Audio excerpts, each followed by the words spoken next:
This is the Automotive Repair Podcast Network. Welcome, everyone, to yet another episode of Diagnosing the Aftermarket A to Z. I'm Matt Fonzel, and if you're not with me, then you are my enemy.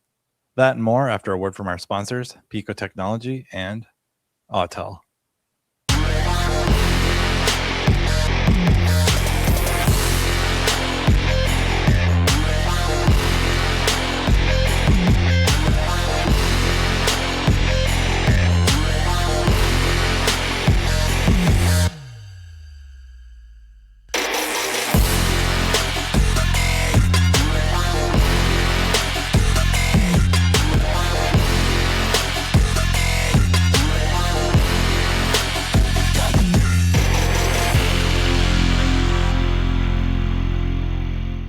This episode of Diagnosing the Aftermarket A to Z is brought to you by Autel.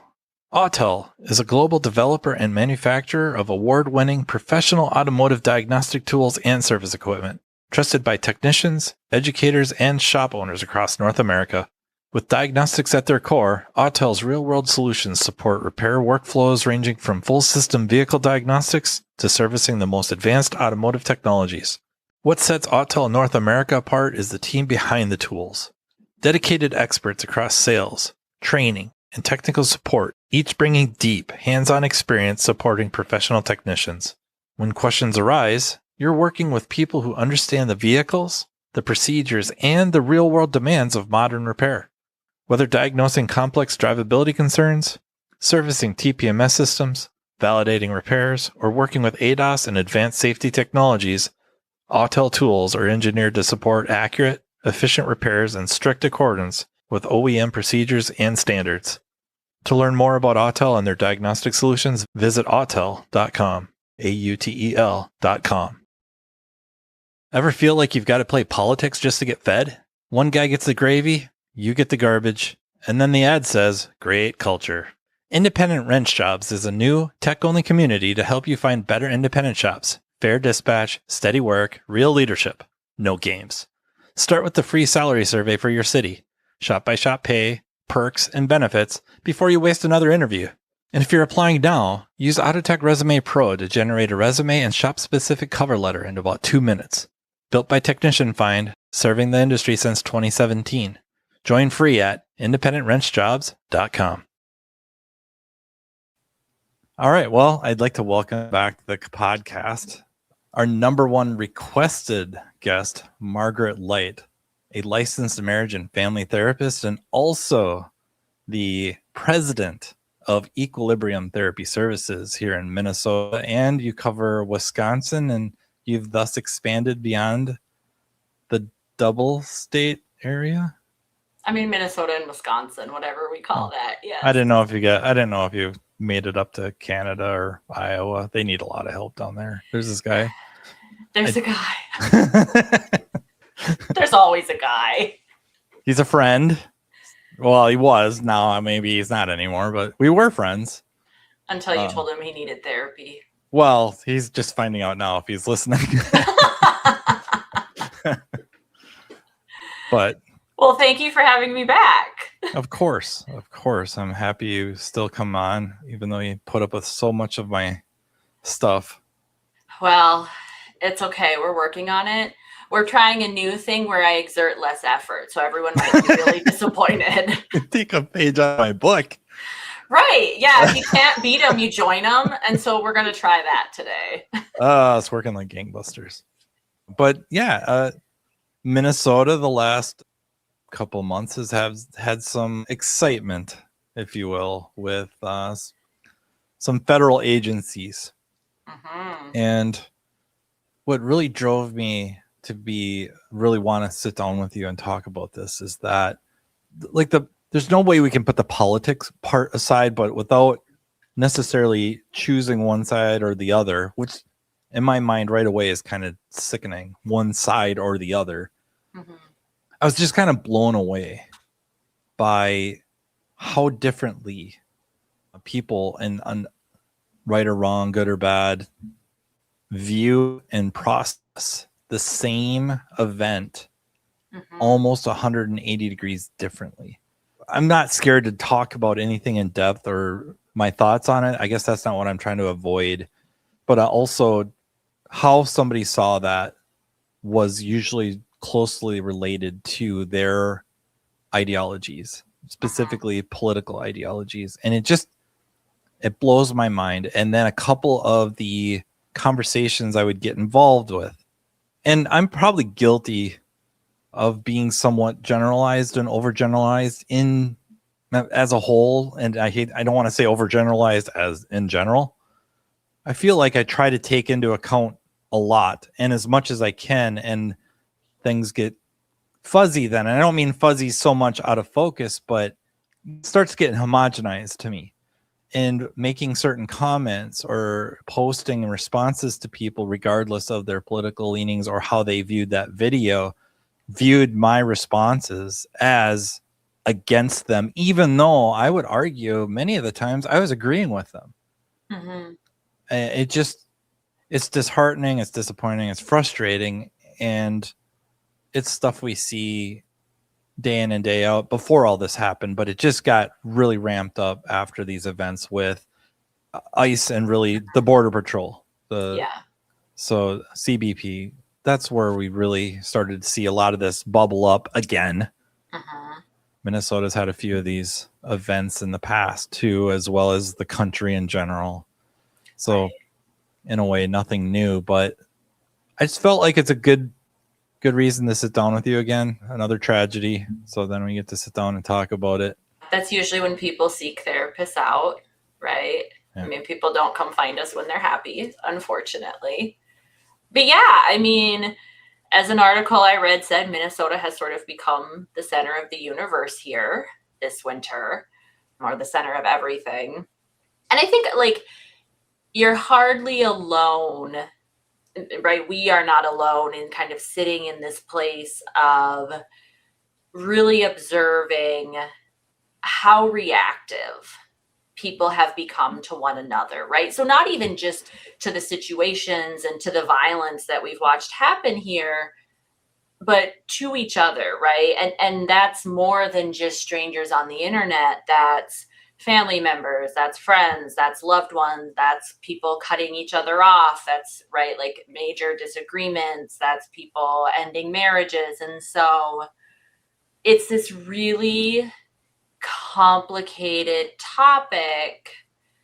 And sometimes when it's useful to differentiate, are we talking about policies? Are we talking about how people are talking about this? Are we talking about fundamental values, right?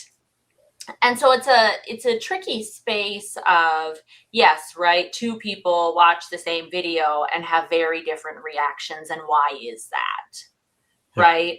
This is a thing as a therapist, right? Like, people have been bringing to me this entire time, right? I've had some version of this conversation a million times now. It isn't my role to tell people what to think, right? It isn't my role to try and tell people how to vote or what policies to support. But what I can do is help people really look at, how am I thinking of this, like, and about this, yep. Right? And does my thinking make sense? And then what is the impact of that? And so I think that's an interesting space to sort of occupy, of if we can pause or sort of hold, right? We don't have to forget everything, but if we can hold the policies for a minute and focus on how we're thinking, I wonder if it's possible for us to get a little traction there, looking at kind of those underlying processes. And so I guess that's sort of my default when folks bring this up to me. And to some degree, I think that actually works really well socially, right? I was thinking about today, there's been a lot of discussion about how people communicate, right? For years now, we've really been talking about this with our political leaders, of what do they say and is that acceptable? And there's a lot of debate about good or bad, right or wrong. The question I haven't heard asked, and I'm sure somebody somewhere has asked it, but if your spouse spoke to you the way some of our political leaders are speaking to their constituents or to our citizens, or even to people who aren't citizens, like, would you be okay with that? Like, is that a marriage you want to be in? And I think a lot of us, I like to think, could probably come back with, nope, this doesn't look like very much fun. Yeah, relationships, be it like intimate or like you said, a spouse or a significant other, a friend, a coworker. And that's how I view a lot of our leaders, is they are kind of coworkers, and they don't have to necessarily agree on how to get something done or the philosophy behind it. But fundamentally, you would think there's a genuine baseline respect that you both are trying, or groups or both individuals, however you want to see it, are there operating in the best interest that they can or think for their given district or region, something like that. This will probably be interpreted as how my political leanings are, although I think I've been pretty open that I think I go one way or the other depending on the specific topic or subject. I saw a clip, and I get a lot of clips, right? And they're just kind of always running, and I like to think about them. But it was Barack Obama. I think he's still president, actually. Well, John McCain had passed away. Senator John McCain had passed away. And they would talk, right? They would exchange barbs, but there was a certain level of respect that each had. I think partly as a joke, like fun and ribbing a little bit, but Senator McCain requested that Barack, maybe President Obama at the time, please speak at his funeral. The kind of the gig was you have to stand up in front of a lot of people and say some nice things about me. Ha ha ha. But it wasn't hard for him to do, because even though they disagreed on a lot of things, there was a certain level of respect for one another. That seems to be like fading fast, and not just at the leadership level or the elected official level. It's trickling down to just everybody, like even our local kind of conversations on social media, where it works out really well. Somebody loses something, they can say, hey, I was at whatever store and I lost my wallet or keys or something like that. Or somebody can say, hey, look, I found this, or hey, pay attention to over here, so and so may need help, something like that. But then it goes political, or it doesn't have to be necessarily political. It can be a lot of things. But next thing you know, it's a lot of animosity. I disagree with you. I disagree with the angle you're taking, but I appreciate that you are trying to act in the best interest of your family, your block, your yard, your city, your state. It just seems to be fading, and it's very frustrating and sad. Well, it is, right? And I think about, like, if a couple comes to see me for therapy, the first thing I assess isn't what are they fighting about, it's how are they fighting, right? Because if you're fighting about the kids, but what your fights are is screaming at each other and calling each other names and degrading and blaming and threatening to harm the other person, like, I don't care what the issue is with the kids. We're not addressing that until these two people can fight productively and where there's some shared ground rules. And so I think that sounds like what you're commenting on, of it's like our shared ground rules don't exist anymore.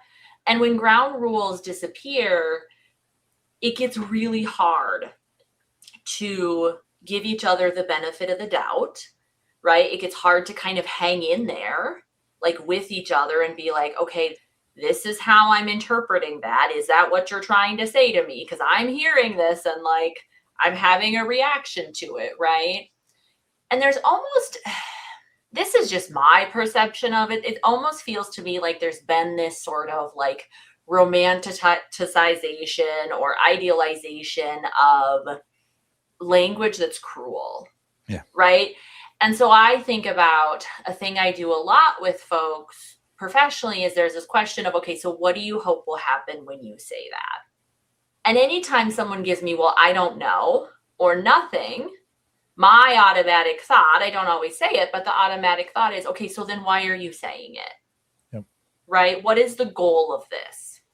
If you don't know the goal, or if your goal is to hurt someone or to get a reaction or to force them to change or something, right? Like it gets into this territory where we're really violating interpersonal boundaries. And now the argument people can kind of give back to that is, well, right, the political is personal, is sort of the saying, right? It has real effects on people's lives, which it does. That's true, right? No one's debating that, or at least I'm not in this context, right? Like, and if we accept that is true, it is still useful to be effective in how we talk about it, right? And so there's been this reactivity and this drive to just attack one another, and then this level of reactivity, and it's not effective, right? And so we've seen that play out around these deaths, and we can watch or read or whatever you're doing, blaming, shaming, justifying, rationalizing, all or nothing thinking, all the shoulds. It's like the therapist's laundry list of cognitive distortions that I hand out to people. Like I literally have a printout and I can check off every box here. Yep. Yeah, I think there's a lot of the cognitive categorizations, I guess, or I don't want to say afflictions. Distortions. Well, you have cognitive distortion, you have cognitive dissonance. Cognitive dissonance is a cognitive distortion. Cognitive distortions is your umbrella term. Okay. When you were saying that, it just makes me think, and probably why I get categorized as being overgeneralizing or obtuse with some of my statements or comments, but it's hard for me not to see the hypocrisy of, on one hand, you will use harsh language, condescension, shaming, heavy shaming, name calling, whatever, to get a reaction out of somebody, and then you get the reaction, and then switch the roles of now justifying what you're doing, thinking, saying. And this would be from the same person who is arguing that, and again, I guess I'm not trying to lead this too much, but the reality is that one of the border patrolmen put themselves in front of the vehicle, which as far as I know, under all protocols, is a no-no. And it's a shared understanding that as a enforcement agent, officer, whatever, if you put yourself into danger, you now cannot take that danger and use it as a justifiable reason to use whatever force, in this case deadly. That's not how it's supposed to work. And so to me, I see this as being hypocrisy. You just, not nearly as severe, but the same strategy was used. You freely used it on this person to evoke a reaction, to therefore justify your next reactions. However, you would shun that strategy in this instance. Now, I understand one is words and one is bullets. Get that. But to me, it's still the same strategy.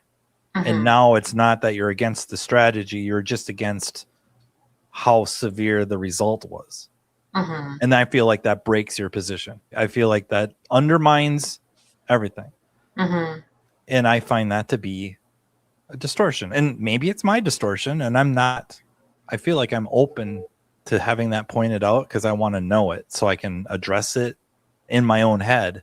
That's the kind of stuff we're seeing, is the rules that you're okay playing by depend heavily on who's playing the game or which game we're playing. And yes, I mean, so part of, I think, what we're looking at there is, yes, justification and rationalization, right? I'm allowed to do this to you because XYZ, right? Never mind if the thing I'm doing in the first place has integrity or displays basic respect, or right, all of these things. So that is distorted thinking. But there's also this thing that happens of like deflection. And so the thing to kind of, I think, to think about sometimes is, it's not that we all have to be perfect. right? I mean, especially when we're exposed to, I mean, like in this case, right, people dying, we expect we expect people to have an emotional reaction to that. It's not that we're going to respond perfectly all the time. It's, do we double down on the parts of it that we did wrong? Like, do I now justify my name calling because I was upset? Or do I say, you know what, you're right. I don't want to behave that way. So it was wrong for me to call you a name. And, right, like I can own that. And it doesn't change the fact that I still have a major problem with what I just watched. Yeah. And that is still a valid point and still a thing we need to discuss, like as a group. What we see sometimes is people will say, well, I don't have to listen to you because you said that badly. You cannot like how someone says it. They can even have been blatantly disrespectful, right? And it's okay to say, hey, I'm not okay with that. And I expect accountability for that. And we still need to get back to the issue. Yeah. And so it's this balance of, can we hold both? Instead of this black or white, only one gets to be true, can we hold both? Yep. Right? And so to your point, like in this video, the first shooting, we can hold the idea of, sure, this officer could have felt afraid. Like that could have been true. I'm not in his head. And I can hold as equally true, I don't want people to die who don't actually need to. Both get to be true. And if we can operate from that perspective, I think then we have the opportunity to talk about, so what does that mean? What are our expectations for law enforcement? What is our expectations for our leaders? What do we want to see in our community? A really basic empathy exercise is, if that was my child in either one of those roles, how would I feel? And it gets really messy really quickly when we start doing that. And so if we acknowledge that, can we talk about it differently? Yeah, I couldn't agree more, especially like the being able to hold more than one thought at once, or one or more truths at once. And I know true can be we can play with that word a little bit, but in general, in the spirit of the conversation, I think we can hold multiple truths to be acceptable. Like, should she have followed the orders? Yep. Did she? No. Well, and I think for truth, I mean, I actually think we can play with that a little bit, because sometimes what we're talking about with truth is individual perspectives and experiences. I'm not in a place to say so-and-so shouldn't have felt afraid. That's not mine to decide. Like, I don't get to dictate someone else's feelings. Like, I watched the video, right? As a woman, if I had men coming at me, screaming at me to get out of the car, I'm going to be honest, my first instinct as a woman is not to listen to that. That looks like a really bad scenario for me to like expose myself to. Like, I'm not doing it. Yeah. And so good, bad, or other, right or wrong, can we hold both? That different people are going to have different reactions for different reasons, based on different histories, based on different threat perceptions, based on power. Like, there's a million things to contextualize this.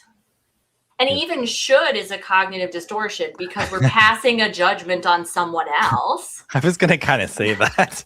Well, it is. And should is different than standards of conduct, right? Like, as professionals, people have standards of conduct and rules we uphold and ethics and laws and all that stuff. But should is an interpersonal thing. That's a judgment. That's a personal belief. I don't get to decide that for someone else.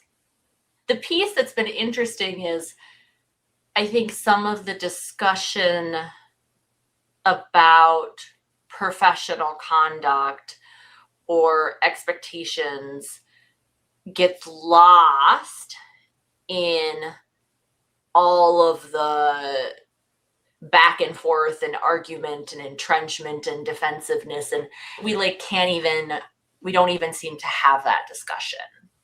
Yeah, I think a lot of times I talk about systems, environments, and stuff like that, which with the people that I would say know me and converse with me often already know that that's a piece of my thought, not the entire thought.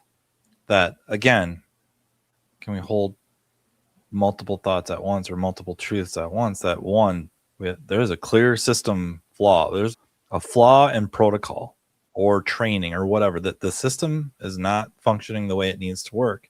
I'm not saying that then immediately excuses individuals from making individual decisions, right? And sometimes it gets exhausting having to just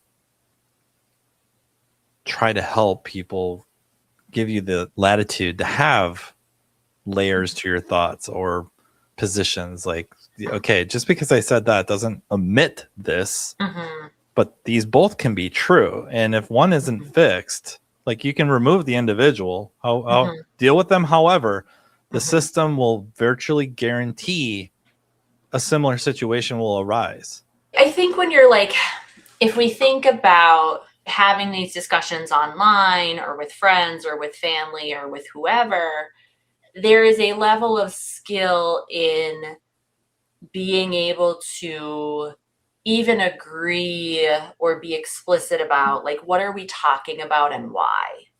Because different brains go different places, right? I just had this discussion with someone the other day of, like, my brain goes so broad that I think it can feel really overwhelming for folks.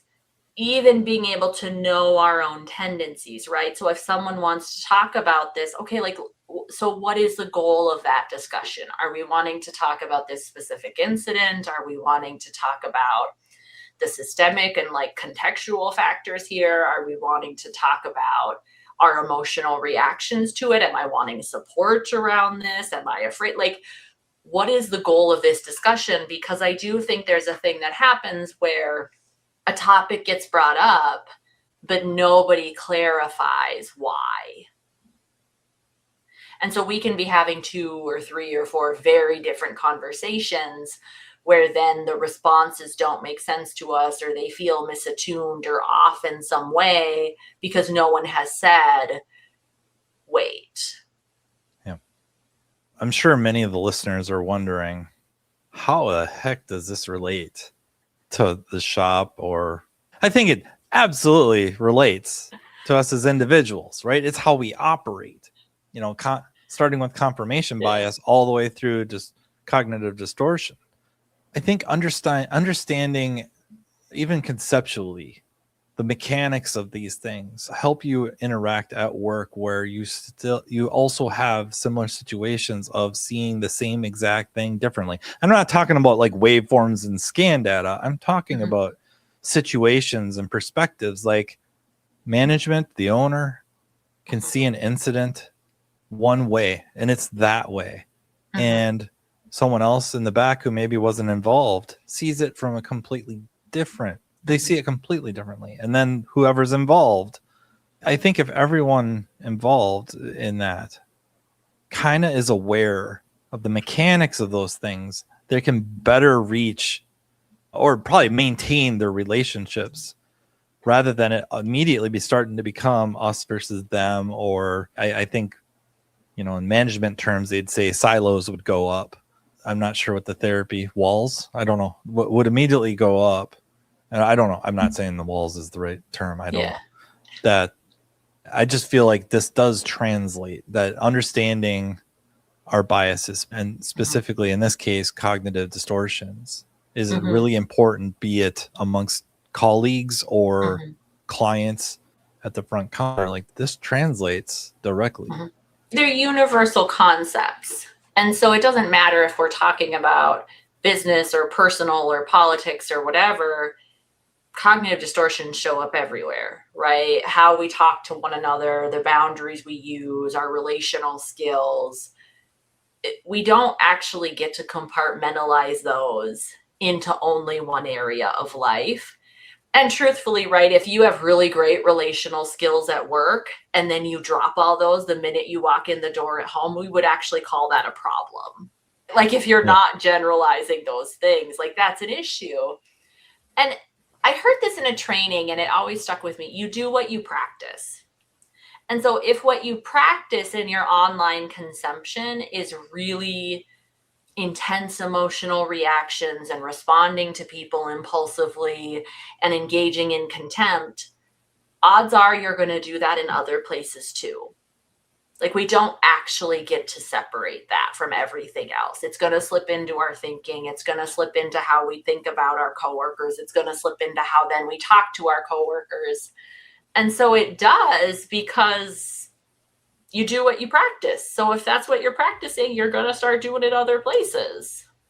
That makes a lot of sense. Mm-hmm. Yeah, and there's an interesting thing. So sometimes we talk about grandiosity, right? And grandiosity is this, I'm better than you, I know better than you, you're bad, I'm good type mentality. And it drives contempt and a lot of really problematic kind of communication styles and interactions. And the problem with grandiosity is it feels good. It feels good to feel better than, or be grandiose, or believe that you have the answers. And so it's a hard sell sometimes to be like, hey, I get that this feels good, and it isn't good. Right? And I mean, like, it isn't good and then it's not helping you. People don't like you more because you're grandiose. They don't feel safe with you. They don't enjoy you. And actually, it involves a ton of distorted thinking. So you might feel really good doing it, but long term, that isn't going to serve you super well. Yeah. Or depending on the specifics of it, within certain groups, it might vault you in high regard while alienating and or, I don't know, I guess forcing the opposite end, where now you're immediately opposed and against somebody else, and divides. It just divides. Well, correct. And you're spot on. There are certain systems where if grandiosity becomes the aspired to trait, people can be really successful with it. The interesting piece about that to me, I think it comes to an integrity question. Most people, if you ask them what they believe, what their values are as a person, I mean, you'll get a few people who will answer differently, but like your average person, if you ask them what they believe, there's usually some version of treat each other well, work hard, take care of your business, like, you know, that old shtick. Is grandiosity in line with that? Like, if you're running around making other people feel small, never reflecting, never being like, ooh, I don't actually like how I did that. Like, are you in line with your own values there? Yeah, I don't think it can last long term, because it could be grandiosity and like with certain positions. But what seems to happen over time is that starts to get narrower and narrower and narrower until you start hemorrhaging. Yeah. You've now become so extreme in that's what I see. Right. Oh, totally true. Right. And there is this very human thing there. And I think we're seeing it play out, and you can see it right in business too, of one of the hardest things to do is maintain a moderate position in response to something extreme. Right. And I don't even mean that politically. I mean, if I go to someone and I say, hey, when you said XYZ, like, I didn't appreciate that. That felt really disrespectful to me. If what they come back to me is to call me a bunch of names, it's going to be really hard to just stand on what I just said, right? The instinct, the automatic instinct is going to be to get extreme back and to fire back. Yep. That even though you led with really a feeling. Something very reasonable, yeah. Right. And we're not taught to validate that. Or to even take it seriously. And I don't even mean like a close friend or, of course, significant other. Like, that's where we really learn about this stuff, is to validate feelings and then lead with curiosity. But carrying it over outside of that doesn't seem to occur to anybody. And yet it fits perfectly well. It doesn't have to be like this tender thing. It could be the way that both of you arrive at some common ground and then push each other one way or the other in a good way, like expand your perspective. They're immediately get defensive. Like, even Uh-huh. though you lead in, even with kid gloves on, defensive, like you said, name calling or gaslighting, of course. Uh-huh. You're the one that's messed up. Like, how do you Uh-huh. interpret it's coming down on you very Uh-huh. hard? Like, you're not saying you did this with this intent. What you said affected me this way. Don't get me wrong. I'm sitting here spouting this crap off like I know what the hell I'm talking about. And okay, I've read a lot about this and I've listened to a lot of Margaret's ramblings. No, a lot of this, a lot of this stuff. And I try to practice it really hard. And I got a long ways to go. Don't we all? I have a long ways to go. Uh-huh. But I'm way better than I was yesterday and exponentially better than I was months and months ago. But you see that, my God, I know I recorded a episode about it, just at the front counter, taking, if you've ever been in relationship, marriage counseling, it translates. And the episode we did together, it translates. I think it's an interesting space. So I keep thinking about, we can't actually get rid of other people, whether it's in business, whether it's at home, whether it's out in the world. Like, other people exist. We're exposed to them. We're going to interact with them. And it's such a, like, when we're confronted with somebody else's differences, and sometimes that's a difference of opinion, but sometimes it's what looks like a limitation. How do you not see this? How do you believe this? How do you think it's okay to behave in this way?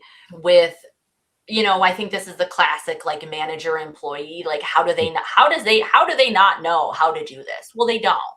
Or with a customer, right? Like, why do they just think I'm always taking advantage of them? That's not what's happening. Like, what is, and it's an interesting space to try and practice a little patience with other people's inherent human flaws, right? So how do I not personalize this? Because if I personalize it, I'm more likely to feel attacked and offended and upset and be reactive. So how do I be like, okay, well, they're allowed to think that. They're allowed to say that. They're allowed to be in that place. Like, they're allowed to be there. And still have some expectations for, and I'm allowed to be somewhere else. I don't have to agree. I don't have to just tolerate disrespect, but I'm also not going to behave disrespectfully, right? Maybe they need a little time. There have been times where I've needed time to sort things out, like simmer down a little bit. Yeah, oddly enough, that helps. Don't tell the other person they need to. That doesn't work so good. That's no. Yeah, it's like the valve was right hand thread, but then you say that and it becomes left hand thread, and it just cranks it up. You have to, like, try as we might. We can't actually force people to be different. And people do actually have to, like, work their process in life. My process is improvisation. And sometimes we get to let people sit in the consequences of their process. I sit in a lot of consequences. Well, you'd think I'd learn. Life will keep giving you those opportunities. I have this grandiose belief that it's everyone else's fault. Just cut me a little slack. I mean, come on. If only. Or they could pick up the slack. They're just, yeah. It's a great idea. Yeah. That's the best. Oh, yeah. True. That'd be great. Just offload my responsibilities to everyone else. Sublet. Yes. Sublet. Oh, isn't that a nice? That's a nice way of saying the better that. Word. Yeah. You're not abdicating your role or anything like that. I'm just, trying to reasonably support my position. Yeah. Trying. Keyword in capital letters, trying. Yes. So this is an example of minimization. And a lot of rationalization. It's like when people say, I wasn't lying, I just didn't tell you. I'm not considering myself an intelligent human being. I really am not. But it's known very intelligent people, their position, they are so intelligent or smart, or they're smart enough to come up with very, very good rationale for their thinking and therefore become more rigid in that thinking. And there's a name for it, and I had it. And it just went. People, I think, incorrectly attribute it as Dunning-Kruger, and that's not what it is. It's something else where you can come up with. I'm sure it's confirmation bias, but it's a subsidiary of it, and you can come up with reasons not to, even in the face of evidence, overwhelming evidence. You can still manufacture almost reasonable reasons or under supporting evidence to keep your position. You don't have to shift off of it. And there's a name for it. And I shouldn't have brought it up. Well, even if we don't know the name, I mean, the phenomenon is valid. Yeah. Right. And it does have to do with rigidity. And for most of us, what we know is that being flexible and adaptive is good for us. I like the term intellectual humility, which is that ability to, no matter how much you know or have learned, maintain curiosity and openness and kind of recognize there's still a lot I don't know. And so what's it going to hurt me to sort of listen to this and be open to kind of analyzing it? Yeah, I guess a big motivator for me is just wanting to better understand. It legitimately, like, I want to be able to see things from others' perspectives. I very much so want to understand that. I may end up totally disagreeing, but if I can just be able to kind of understand it and empathize with it, if you will, I feel like that long term helps me, because maybe you hold whatever thoughts and ideas and positions for there's a decent reason. It could still be wrong, but it doesn't make you some evil entity. You're not nefarious because of this. It's because of experience and whatever has reinforced that position. And now just attacking you with condescension and shame is going to galvanize you. It's not going to help you move off of it or open up your perspectives. Like, I don't have to get you to change your mind right then and there, but maybe I can feed a couple of things that start allowing you to move a little bit. Right. And I think there's such a different energy to why am I offering something, right?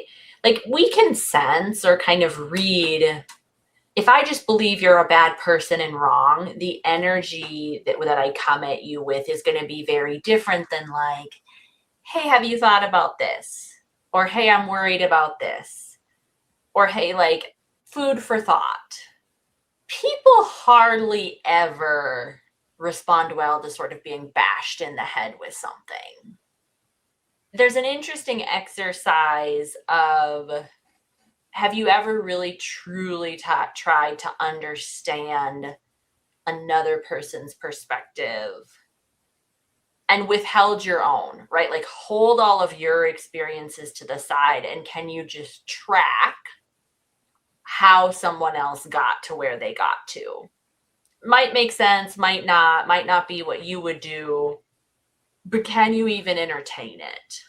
Of like, okay, so this is how this works for you. Fair enough, right? Raising resistance isn't helpful. Yeah, and usually on the outside looking in, you can watch it happen live. And again, for me, my own distortion, I'm sure, because it's kind of a should thing, and it's unfortunately, it makes me seem judgy, and I don't think I am, but it must, because watching it happen live, and not just the two or few engaged in it, but those standing around watching it, or others involved but not directly being okay with it, or okay with one side of it.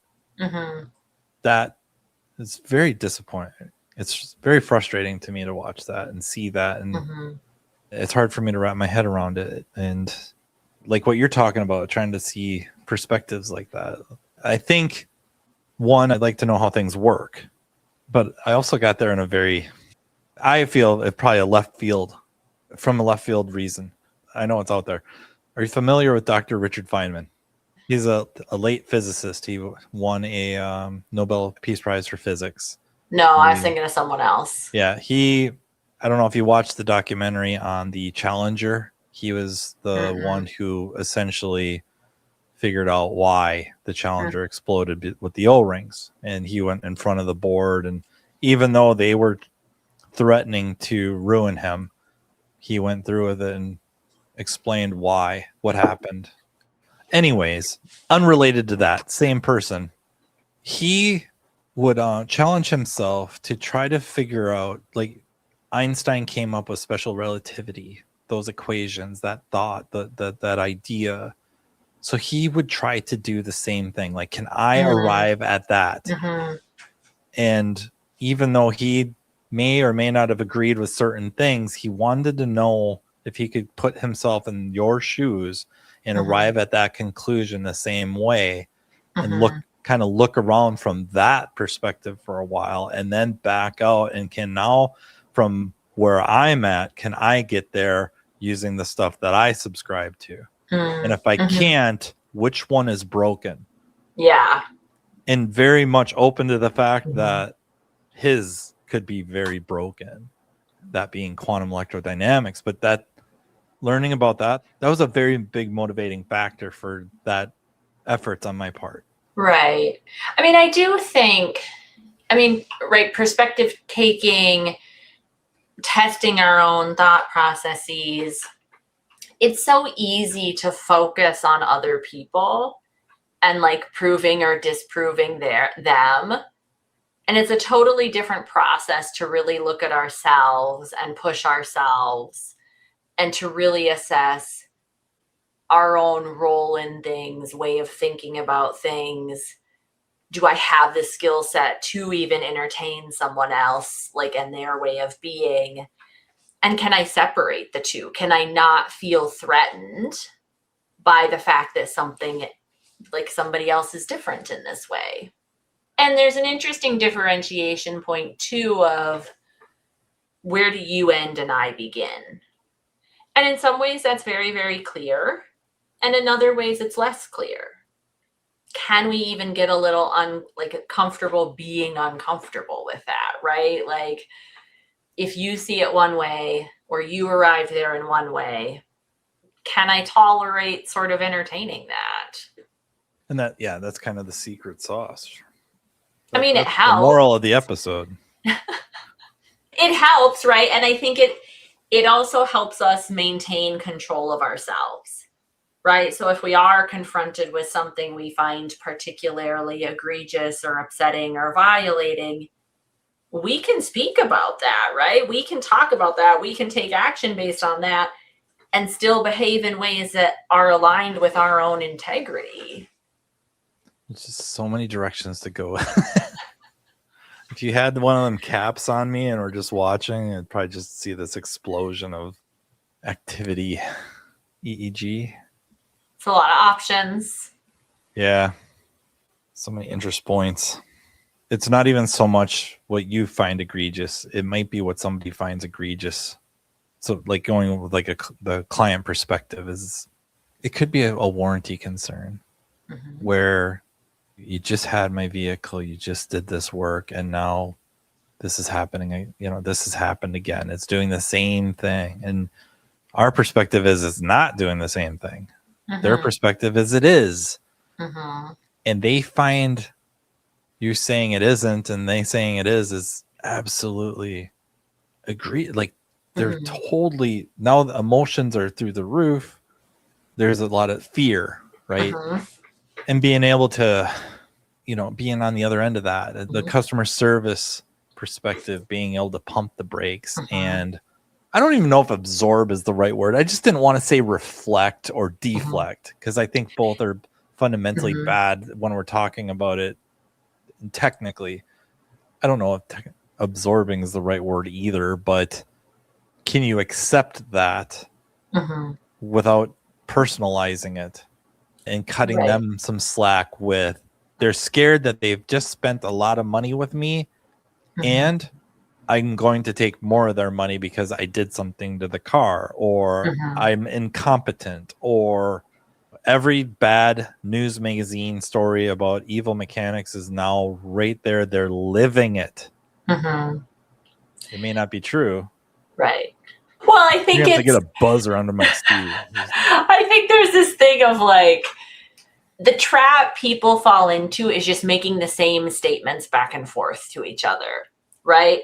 This is the same issue. No, it's not. It's this. No, this is the exact same thing it was doing before. No, this is a different thing. Here's how it's different. No, I had the car. You know, like you can just state the same thing back and forth to each other for eternity. And so the question becomes, can somebody do something different here, right? The customer, right, if they have some assertive skills, could say, okay, pause. Explain to me how this is different because I am not getting it and I am not seeing it. So explain it to me. Like, I need you to make this make sense for me, right? They could totally do that, but maybe they don't have that skill. At which point, right, the person behind the counter can say, okay, tell me what the concern is. Like, tell me why you think this is the same thing, because I'm hearing that for you this is, so tell me about that. Yep. Right? And then, okay, so can I track that? Can I understand it? And even asking like, okay, so I understand why you think it's the same thing. Are you open to hearing what we found? Like, I want to help this, like, I want to have this make sense, and I want you to feel good about this. But it requires someone to do something different, potentially in the face of someone who's upset in some way, or in the face of our own emotional upset. And it pays to be a little comfortable with conflict there, right? Because technically that's some conflict, but that doesn't mean it's bad. So everybody needs to grow up with siblings. That's what I'm getting. I don't know. Did you learn to like fight productively with siblings? Because I didn't. You know, honestly, no, not productively. Yeah, no, me neither. Yeah, it was not. By the time I was old enough to maybe start learning to fight productively, didn't spend a whole lot of time with them. So it's stuff to do. I'm around the farm. I'm not saying like out and about. Chores and responsibility stuff. Then you're never around them, so you can't really have many conflicts. Well, and I think lots of people like never have productive conflict. It's amazing how little we know. Nobody did it on purpose, but a lot of it were set up to I don't fail, but struggle at least. Right. Nobody did it on purpose. Of course, right? The vast majority of the time, that's true. Every once in a while, somebody does something on purpose, but usually not. It's a different default setting, though, if we operate from, is there something I'm missing here? Is there something I don't know or get yet? Versus being really locked in and rigid on, nope, this is the way. Very Mandalorian, but... Well, if you notice in The Mandalorian, one of them is very rigid. Very. It's funny you said that because my opening quote was from Star Revenge of the Sith, to be exact. I didn't catch and that. It was purposely linked to being cognitive distortion because it's very black and white. Very, yeah. That's funny. I mean, there is a thing, like, once you start recognizing them, you see more and more of them. Right? You're talking about Sith? No. Definitely about Sith, yeah. They're roaming my There's only two. They're like roaming my neighborhood currently. Yeah. Oh, man. Well, I really, really appreciate you coming on. Thank you for having me. We'll have to do this again.